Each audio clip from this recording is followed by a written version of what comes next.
This is the first of my English usage videos. Today I'd like to talk about the use of the verb advise.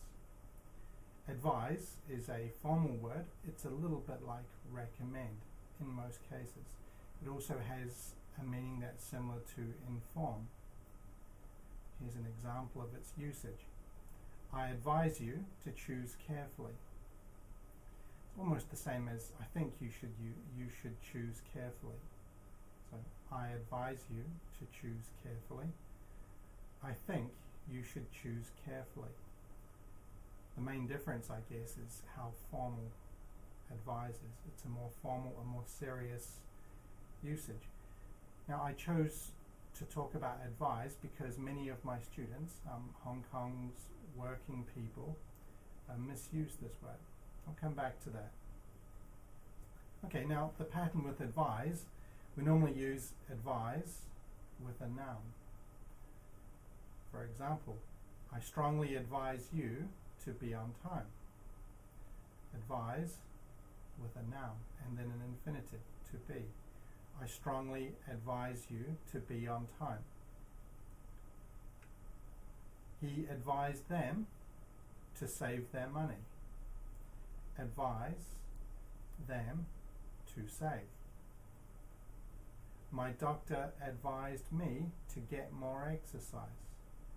Advised me to get. I advise calling her as soon as you can. Now, this is a little bit different.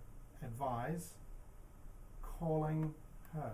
Advise, and then an ing word. He advises patience when dealing with children. Advises patience.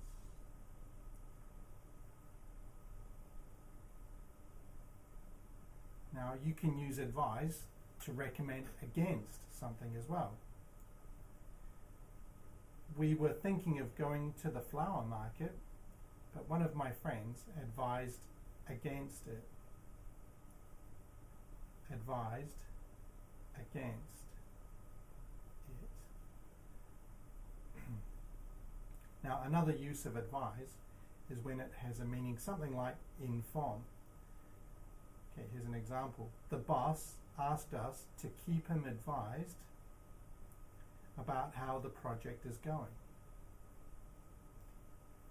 She advises the chairman on public affairs. She advised him of the extent of the problem.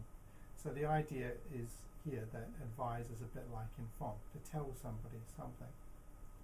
Okay, why did I choose to talk about advise? Now, in Hong Kong, I often hear or see, in fact, sentences like, I advise to see a doctor.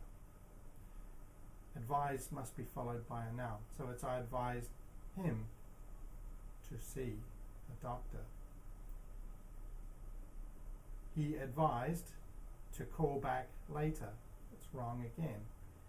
He advised me to call back later. Okay, so when you're using advise, you must follow it with a noun. It's normally a person. So I advised him. And then we can use an infinitive like to leave. So I advised him to leave early. Make sure that there is a noun after advise. Basically, that's it. So thanks very much. Hope that was useful.